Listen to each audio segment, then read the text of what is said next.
Welcome to Give Us It podcast, where we dive into the world of ergonomics and workspace design to help business owners and executives boost productivity and comfort. I am your host, Wes Israelson with Main Street Office, and our mission is to help provide expert advice as well as practical tips to transform the way you and your team work. Israelson with Give Us It podcast, and my special guest is Capri Thomas. Hi, everyone. So, thank you for being here, by the way. Thank you for having me. It's a beautiful day. It is. The water's almost glass. It's almost a shame to be doing the podcast so right pretty. But tell me a little bit about your background, who you are, how even you came to meet with us at Main Street. My name, as Wes mentioned, I'm Capri Thomas, and I historically have not always been in the commercial space. Initially, I started in downtown Las Vegas and Zappos headquarters. When I got my first job at Zappos, I was like a fresh 21-year-old, got a job in the call center. And funny, as we talk about sitting, Zappos really cared about their employees. They were known for being a company that cared a lot about their customers, but a lot more about their employees. And so they would always, am I allowed to keep talking? Just, you're good. Okay, sorry. Zappos cared a lot about their customers, but a lot more about their employees. And so when I started at downtown Las Vegas in their brand new building, I had a Herman Miller desk that was height adjustable that you could stand at. And I had a Herman Miller chair that was also able to adjust with height. And all of the ergonomics were carefully thought out for every employee. It didn't matter if you were a C-suiter. It didn't matter if you were in the call center. Every employee was equal, and every employee had top of mind accommodations when it came to office functionality, which was fantastic. On what you just said, I saw you doing this. Does that mean it was the crank style height adjustable back in the day? Yes, all of us had the crank style height adjustable. Our power, because we purchased a building that was initially, it used to be the downtown City Hall in Las Vegas. And so they put $200 million invested into it and completely renovated it. Power ran from the ceiling down to the desk. And so if we had your cell phone and your laptop and your desk and everything else that you were powering, it would have been too much. And so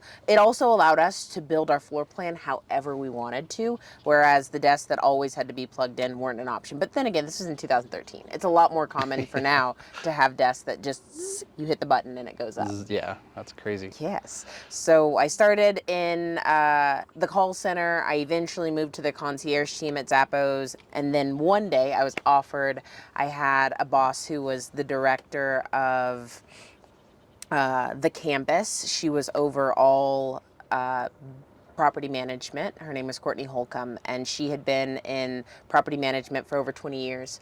And they needed a dispatcher to facilitate their tickets, all tickets for the building, all things facilities related. And she took a chance on me, and it changed my life.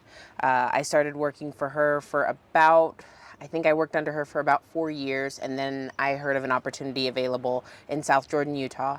It was at a crafting company that had a corporate office in little South Jordan, and they needed somebody to be their global workplace design and facilities manager. They had buildings all over the world, but the one that I was going to primarily be managing was the South Jordan corporate headquarters. We also had a call center nowhere near us in Provo, and then we had another refurb center. We had a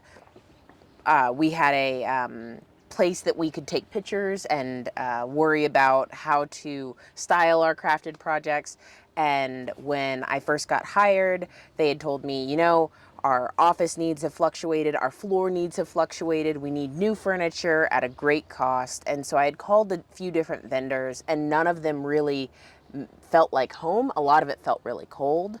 And eventually I was able to be introduced to Shane, who works for Main Street. And one thing that made me excited to work with your company is that Shane was honest. Shane was willing to do whatever it took, no matter how many times I called him, no matter how many times I sent him floor plans, no matter how many times I was like, this isn't going to work for our executives, this might work, we need this at this cost, we need something in this vein, we need something.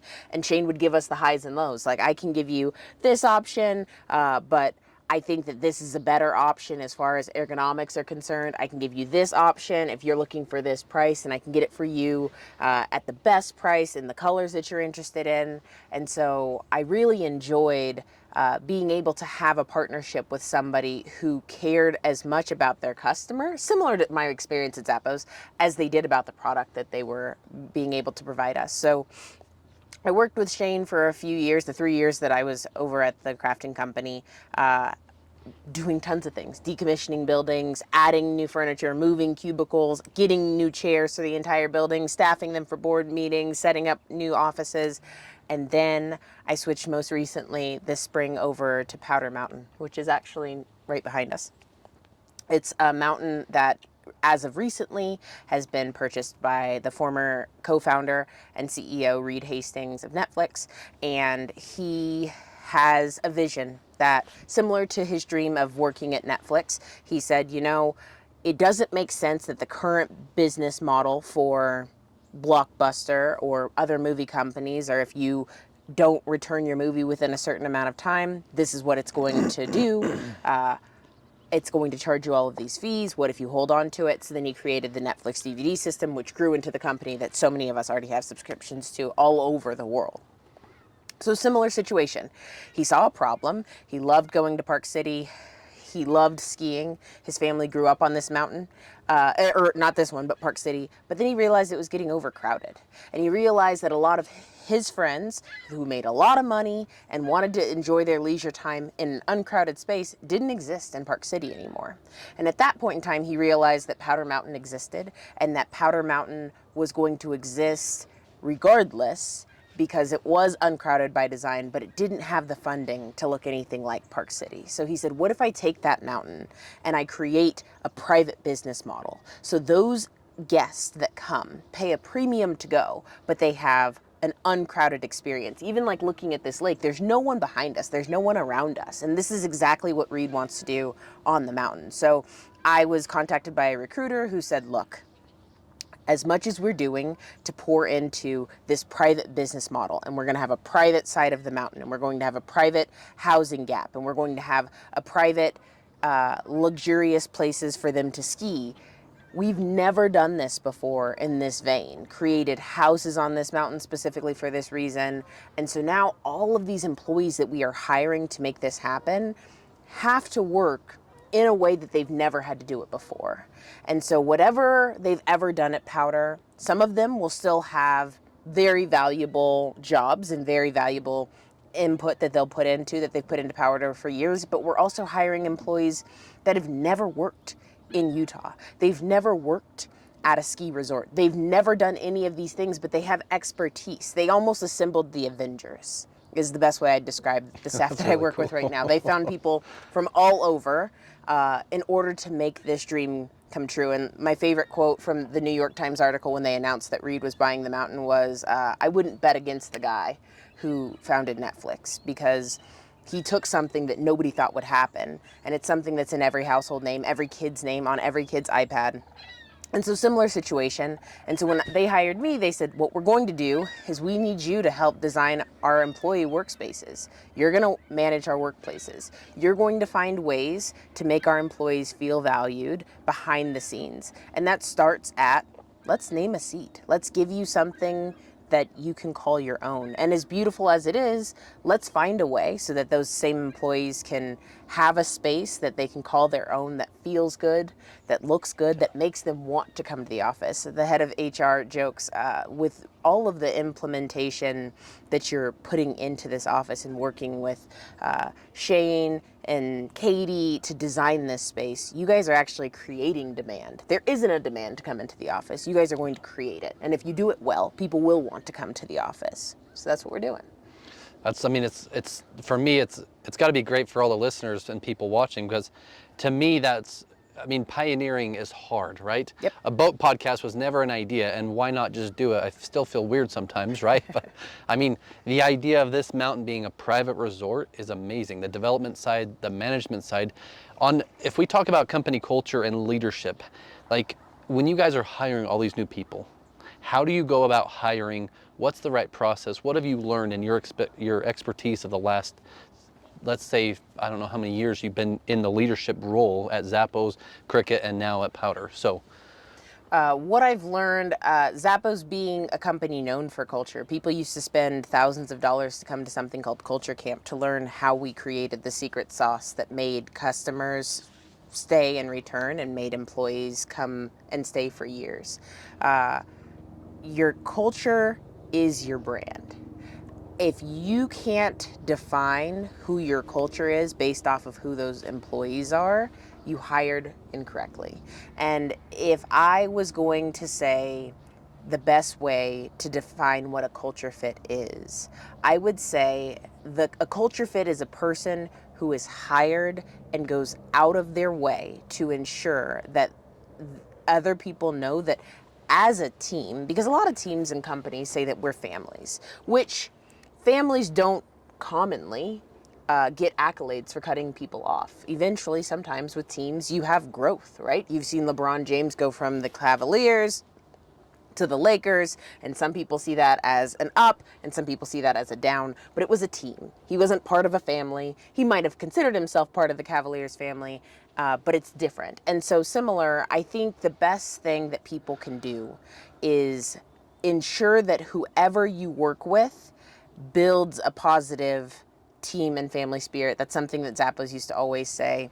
But finding how to find the right employees is based off of the sum of their peers. I think a lot of companies, even to this day, a lot of people will ask, can I use you as a reference? And a lot of people don't follow up on references anymore. But I think what I've learned between Zappos and Cricut and Powder is that when people are hired, ensuring that multiple people who will have to talk to them will all have deep conversations with them and be prepared to give the honest answers. I remember when I got a job at Powder, I had met with the hiring manager, I had met with who was going to be my full-time manager, and then I met with the head of HR.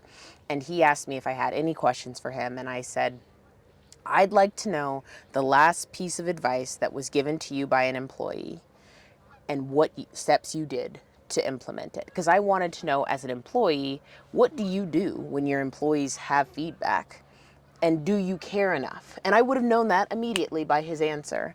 And he had mentioned that there had been a few employees who had attention about something as simple as it's not very easy in a very small town to always get really awesome lunches. That it's priced pretty high because we're really a tourist town. People come for the boating or they come for the skiing. They don't come and they live here. And the people who live here don't spend the money there. And so they worked out a food program so that we have really awesome gourmet lunches. And I was shell-shocked to hear about that. But that meant that the employee mattered, that their opinion mattered, that they had value. And if you immediately you start a job at a company tomorrow and they don't add value as the employee who gets the job, there's no reason that they're going to stay. But if the company doesn't find value enough to say, look, I have to make this work for my employees, it's not going to be somewhere where people stay. And I think that a lot of people fall short there in the culture department. You can keep people as long as they feel valued. And I don't think necessarily pizza parties fix that. But I think that as the world changes, things will continue to get better in the employee spaces, especially when it comes to how employees feel when they come to work, what their working conditions are like. If I sit at home in a Herman Miller chair and then I go to an office and I sit in a folding plastic chair, it's not the same. I want to work from home. I don't care about my coworkers. I don't want to build relationships. Yeah. I want to have an office environment that makes people want to stay. On that same note, I would like to get your opinion of it because COVID 2020, 2021 about killed the office furniture world in general. The connection issue between employees and remote workers and now the hybrid even causes delineation between people. How does Powder do that with all the new hires and keeping like a consistent flow of people as well as onboarding and training? Like, did you see any, through your experience, did you see any downfalls with the connection issue? And how does Powder create the connection? Not just in the lunch, the gourmet lunch sounds delicious right now too. But. Yes, it's a very valid question.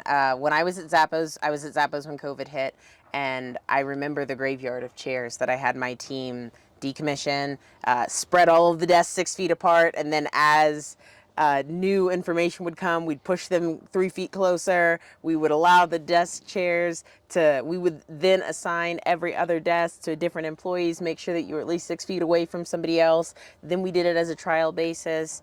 And then we started to see that Zappos they grew and they shrunk depending on the amount of staff that we needed and what we needed them for. And COVID really was very hard. I think anybody who worked at Zappos would say that it was so hard on our culture because we built ourselves. We did consider ourselves family members. We did consider ourselves always there for each other. I mean, I remember that there was an employee that had worked at Zappos for over 15 years who had cancer, and right at the beginning of the pandemic when everyone was like, we don't have masks, doctors didn't have masks, they had put out like hey, does anybody know where masks were? And I will never forget that they put this employee's address on the internet, maybe Facebook, and hundreds of masks. Every employee, I had friends from Kentucky sending him masks and all of these things, friends who lived down the street. So you went from that world where COVID just hits, everybody knows everybody, everybody's caring for everybody, to the world where there are probably employees to this day who still work at Zappos who have a birthday and half their team, who's never met them because they work remote, doesn't know that it's their birthday until somebody puts it in Teams. Yeah. And then they just get hey, happy birthday. Whereas we used to, everybody has a confetti cannon, everybody is wishing them a happy birthday. We're going to a Wolfgang Puck restaurant for lunch. We bought them a bottle of 1942. Like, we cared. And now we're here. And the employees who get hired here don't mind it. But the employees who got hired here, it sucks. And so when you look at what the cultural shift was from in-person moments, we believe that in-person moments matter. And it's easy for you to say if you're the person who's over workplaces, right? That's your goal. You want butts in seats because that's where we feel that people grow and connect. But greater than that, we also know that if we don't hire the right people and we don't have the right workspace accommodations for them, and then once we're there, we don't do anything to make them feel like they're wanted, they can stay on a computer and it's just a job. Yeah. But the way that Powder has navigated it with who they've hired which is a very interesting approach because Cricut was separate. Cricut got to a point where we started communicating, which we would temper based off of other popular tech companies in Utah. What are other companies in Utah doing? If they're forcing the hand of 2 days in office, we will force the hand. If they're forcing the hand of 3 days in office, we will force the hand. Okay, they've moved it back down to 2, we'll move it back down to 2 because we really wanted to take into consideration, again, the sum of your peers. When I moved up here, we had the sit-down conversation with HR and we were like, so where are you guys at? And they said, well, we are undefined and we might remain undefined. A lot of our C-suite lives all over the country. So let's not force anybody to be here that doesn't have to be here. And so it was hard for me to navigate. So I was like, so who do I name a desk to? They're like, well, anybody who's here more than 10 days a month, I guess. If not, let's just make sure that we have some hotel desks for other people who want to stop by. Okay. And how are we going to take care of our employees who work remote? Well, we'll pay them well. And we will hire a person to make our benefits better. And we will do whatever it takes in our total reward space to make things better. And if you live up here, we are going to make sure that you not only have gourmet lunches, but that really expensive membership it costs to ski, we're going to handle that for you. And your family, they'll get to ski as well. That's really cool. And that's a very expensive perk, but what a great benefit. Yeah. And as they continued to grow, they're like, how else can we better serve our employees? Let's go above and beyond. Again, trying to get them here, trying to do really fun things. I know for Pioneer Day, we had a pie and beer day, and we had peach tartlets, and we have a pizza oven in one of our lodges because it used to be a lodge, and so they made fresh pizzas for everybody, and they had root beer, and they had a really big event, and they're like, and you know what we'll do? We'll not stop doing these. We will keep doing things to make employees feel engaged. And the other day I saw an employee who had been working over an event this entire weekend, and she hadn't come in the entire week. And when she finally came in, 4 different employees asked her, "How was your event this weekend?" And I said, and that's the difference between her being primarily remote. She works an hour, she lives an hour and a half away, but she comes in frequently, and she was here for the event, so it mattered. Whereas all other employees, you have no idea what's going on unless they verbally tell you. And she's not on our team, and we weren't at that event. And so the hard part is you can't create demand by convincing things that don't. You can't convince people that things exist when they don't. But by encouraging employees to connect with each other when they're in the office, giving them good spaces to connect with each other when they're in the office, creating common area spaces so that they can have lunch together or they can talk to each other in one-offs, makes a difference. And so Powder so far has done it by like the most autonomy that I have seen. And so far it's good because we're a small company in the off season. And the winter season, we ramp up to over 1,000 employees. I have no idea Wow. how this winter is going to go. We should do this again next summer, and I'll let you know how well connectivity works when we have so many employees for 5 months. I mean, it's so fascinating just to listen to the way things work and the way you've structured things, the way the business has structured things. In our business, yes, we care about people's butts and seats, but not for the reason of ours so much as the culture connection. Because when someone's gone, people ask where they are. When someone's not there, someone's like, well, they're not even here today. So they're not going to answer my call if I call them. They're not going to answer my text if I text them. I don't want to bother them when they're out. And I mean, ideally, we want our team not just to enjoy their life, but we want them to love where they work too. Which is partly why Shane, Katie, all of our entire team, not just the people who are on the boat, but like there's a deep passion in what we do for helping. And solutions are great because everyone can buy a solution and you can damn near buy anything on Amazon today, right? And if you take that approach, great. It's just a transaction. It's just a job. It's just something that is almost meaningless in a way, right?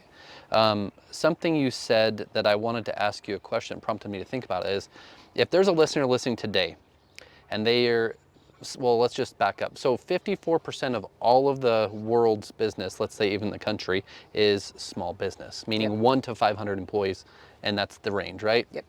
So 54% of the people listening are probably small business, if not most of them are small business employees and or employers. So what would be the one biggest thing that a leader today, you would say, in what you've learned, could learn from you and do better as a leader for their team or their and company or the group that they work with? Our CEO, when I worked at Zappos, his name was Tony Shea, who taught me almost everything I know about culture and setting what that definition was. He died right after Thanksgiving in 2020. And the day he passed away, a lot of our employees were posting pictures of his face to their social media feeds. And I posted my favorite quote, my favorite thing that's ever come out of his mouth. And it's something I live by. Forgive me if I get teary-eyed, but it says, the best leaders are servant leaders because they serve those that they lead.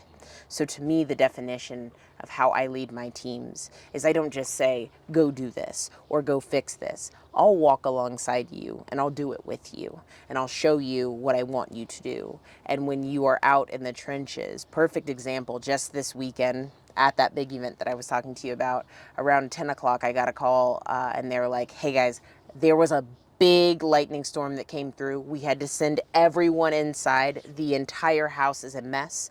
I need a whole bunch of people to come up here tomorrow morning by 7 a.m. And I need, Capri, I need your cleaning team, your janitorial team to help us clean it up. And I said, okay, I'll see what I can do. And that night, when I reached out to my head of janitorial, I said, I'm willing to go up there right now. You could meet me up there. And he said, Capri, the power is out. There is no point in us going up there to clean when there is nothing we can see. But tomorrow, I'll go up there with my team and I'll make sure it gets cleaned and I'll send you pictures because you're so worried about this right now. But I had an event to be at the next day. And from him to say to me the next day, he's like, I was happy that you were willing to go up there in the middle of the night, just like I was willing to go up there in the middle of the night, instead of just sending our troops and being like, good luck, go clean it, is important. Because if you aren't going to be in the trenches with me, willing to get down on your knees and do these things with me, you have no idea what my struggle looks like. And I think that that makes a difference. I don't care if you manage a postage shop that has 4 people who work at it total in an entire year and they're all biologically related to you, or you run a Fortune 500 company on the Forbes Best Place to Work list. I think it makes a difference. If you're not a servant in your leadership, it shows to your team. It doesn't make them work harder. It doesn't make them feel valued. And I think that that alone can change the way that somebody feels about their boss and their environment. I'm going to ask 2 more questions and maybe we'll get closer to wrapping it up. But I'm fascinated. I'm fascinated. Hopefully all of you are. We put some names or some words on the shirt. So mine says consistent. One of our words is passion, because honestly we believe in the passion of what we do. Because give a sit is not just about the way people ergonomically sit, it's about the way they function in life. Because ergonomics play into the role whether you're young or not. I broke my back when I was 16, so I've had to pay attention to ergonomics the last 22 years.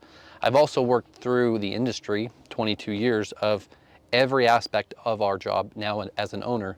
It's an also hard position to be in. It's lonely sometimes being a leader or an owner. Right. But I get to watch Katie, and very few people understand what design does, but I get to watch someone in our company go through and work 10 times faster than what is normal to do something that seems relatively easy when it's not. Right. Right? And passion for what we do isn't just, I mean, it's hard to explain because it's a part of who we are. Like, we love what we do. We love the team. We love the customers, and we love solving and supplying solutions that meet the mid price, the in-between price, the high price, or we can supply used or new. We do decommission services with a couple other partners that we use, but our idea is to take that and repurpose, recycle, or upcycle to other people to save them money. But back to the question, or the reason I brought up passion. You have a deep passion for what you do. Love it. What is the passion for you today with powder or anything you do with business? Like, I think I know what the answer is based on listening to you, but I want to hear your answer. I love music, and in response to your question, I'm literally hearing the words to Hey Jude playing in my head. I like taking sad songs and making them better, right? I love that there will be people who were at Powder pre-read and sing a sad song, because when Reed acquired it, this public knowledge, it was $100 million in debt, and then he had to put another $100 million on top of that. And so he's already taken a sad song and made it better, and it's only going to consistently get better. So for me, being able to look at Zappos in 2013 when it found me, to Zappos 2021 when I left it, versus Cricut when I found it, and then Cricut 2024 when I left it, looks completely different. And same as Powder. Even from the spring to the summer of 2024, looks different. And as furniture consistently gets added to that building, it'll look different and it'll feel different. And every time that touches that I've made get implemented into a building, it gives someone a reason to feel pride in their space. And it's very similar to the organizations that give foster kids actual pieces of luggage because they're used to having trash bags. Having ownership of your stuff, regardless of your circumstances, gives you a sense of pride. And I need people to have that. And if I'm a very small piece of that, I've done more than my job. I need people to find pride in what they do. And if that's my job, to enhance those workplaces, it fuels me so much. That's why I do what I do. That's amazing. I mean, Main Street was founded in 1980, not by me or anyone in my family, but it feels like family. All our employees were 3rd generation, and so surviving 2nd is hard, now 3rd, but pioneering something different than what was to what is also passion for what we do. The thing I like to add is I believe wholeheartedly that the next generation learn from what we do. Absolutely. Whether we say we do this, actually our actions. So anyone listening that wants to be a leader, anyone that's going into leadership, or even think of children. You said you have an 8-year-old. Yep. I have an 8-year-old and a 5-year-old, 2 little princesses. And when we got on the boat earlier, she asked how long you had a boat, or what prompted getting a boat. Well, my father passed in 2019. My mom and I wanted to keep our family close. My family is not just my family. The last 2 years, I spent more time with our company and our not just our employees, but our customers on this boat than really my entire family. So what could you tell people who have little kids or who are going through, let's say, stresses or periods of financial struggle or whatever, but to make sure that they're doing for their children, for other leaders, for people that they want to become as a leader? What could you say to anything like that for them? I'll speak to two different groups. So I think for people who are in the eye of the storm, because there's a lot of people right now in the world that are in the eye of the storm where they consistently feel like they're being rained down on, whether it's emotional, personal, financial, mental struggle. I would say keep moving on. That's my mom's favorite quote. She sends me a text message, super religious. She always sends me a text message every morning. And at the end of it, she's like, keep moving on, Capri. Because if you don't stop, as long as you don't stop, your momentum will keep going and you will get out of it, right? Everything that you encounter is either in the valley or at the top of the hill. And you don't realize that you were in the valley until you're at the top of the hill and then you end up back at the bottom of the valley. So I think that as long as you remember that you have already survived your worst day on earth, like you lost your dad, you've already survived your worst day on earth. And you will have many other worst days on earth. But if you look back, you survived through all of them and you were convinced that your life wasn't going to keep going, but it did. So I would say to anybody in the middle of in the thick of life, don't give up on yourself because it does always get better, always. And then as far as work-life balance with kids, I have an 8-year-old and I have a 1-year-old. He just turned 1 last month. And that age gap has taught me so much. It has humbled me. My firstborn taught me that I was the world's best mom, and my secondborn taught me not to judge any other mom ever again, because he is a tyrant. He is gorgeous, but he is a tyrant. And with that being said, I read a coach one day said, I will fire employees if they don't make dance recitals and basketball games, because to me, you work for me so that you can make it to those things. You work for me so you can pay for those things. You work for me so that when you show up at the Orphan Annie performance for the third graders and your kid's like, oh my gosh, and then you have to go back to work, your kid knows, like, man, they work hard for me to be able to go to this school, and then they work hard for me to be able to show up here. Showing up for your kids makes a difference. Your voice cracked when you told me 2 times today that you lost your dad. I assume he showed up for you. He did. And I think that parents who show up for their kids in the next 50 years will make so much more of a difference because it's recognizable when parents don't. I can tell you when a child doesn't have parents that are on board as I am. Just this week, my husband and I got some really rough feedback from an incident that happened at my daughter's summer camp on Tuesday afternoon. I received it. And Wednesday morning when she was dropped off, my husband went back to just follow up. And the director of the school said, thank you for being parents that care enough. Whether this was true or it wasn't true, or your child started it, or she just responded to it, thank you for showing up. Yeah. And that's for all things. I'm showing up for dance recitals, vocal choir practice, gymnastics, Girl Scout trips, and I'm going to show up to parent-teacher conferences. Because when she's old enough to sit on a boat and do a podcast and say, hey, this is what I did with my life, she'll call her parents on the way home and be like, man, thank you so much for not giving up on me. Thank you for caring enough that you trained me up into being a person that could have a career that makes a difference to someone. And I think I'm very close with my parents. I've got just my sister and my parents. My husband also has one sister, and we've built our life focusing on our kids having a relationship with each other and us having a deep relationship with each other. And I think that so much of the world, with the connectivity of social media and phones and always being able to talk to other people a million times a day, you lose some of the, I want to care about the people who I was put on this earth to live with. So I definitely think that you can do both. It's not the easiest. And even if you don't have kids, you still have family. And I think that as long as you're on this earth and you still have days to connect with the people who you were put on this earth to grow your village with, you still have time. keep moving forward, build that relationship. One step at a time, Yep, right? that's all you can do. That was kind of a leading question to just get back to the whole point. You can tell the passion you have, not just for family, but for employees, for your coworkers, for the business. If someone listening could do anything for Powder Mountain, what could that be? What's an ideal thing someone could help Powder Mountain do? Is it awareness? Is it just staff? Is it what could it be for Powder Mountain? Well, this season, actually, right now, we'll be hiring a lot for the winter staff. I think they have interviews and orientations already planned in the pipeline to get a whole bunch of staff up here. That is a certain type of person.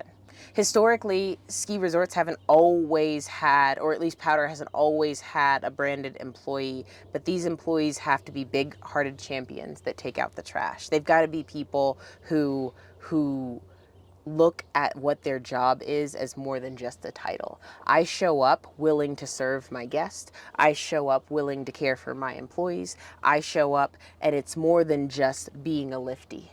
I have a friend who used to be a lifty and now she's a full-timer at Powder in my corporate offices. And every time I get a chance to ask her, how can I enhance the lifty's experience, her passion comes out as if it's like her alter ego. Like being a lifty was part of her DNA. And that's what I want every Powder employee to be. So if you know anybody who is a big-hearted champion, who loves the snow, is not against coming out to Eden, which is about 35 minutes from the Salt Lake Airport. And it's not beautiful, by the way. It's the most unattractive place you could work. But they love Powder. Come give our jobs link on our Powder website an ad. I'm sure you'll be able to reference that in the comments. I'm sure Powder Mountain is growing at a pace that no one believed, but it's going to look so different next year, and I can't wait to see how it does this season. It's amazing to think, because especially with the Olympics in 10 years from now and everything that's going to come into this state alone, it's going to be amazing. Oh, yeah. I just want to say thanks from our team. Thanks for the company. Thanks for Give Us It. Thanks for being a part of this podcast. And thank you for having all me. of your insight. It's amazing. And this is Wes with Give Us It Podcast. If you want to be a part of this, or you want to be on the boat, hopefully she'll get up surfing and she's going to try it. It's something that is not normal. We are trying to pioneer what we do, not just in furniture, but in ergonomics and our passion for what we do. So this is Wes, and I'm Capri. Yeah, thank you guys.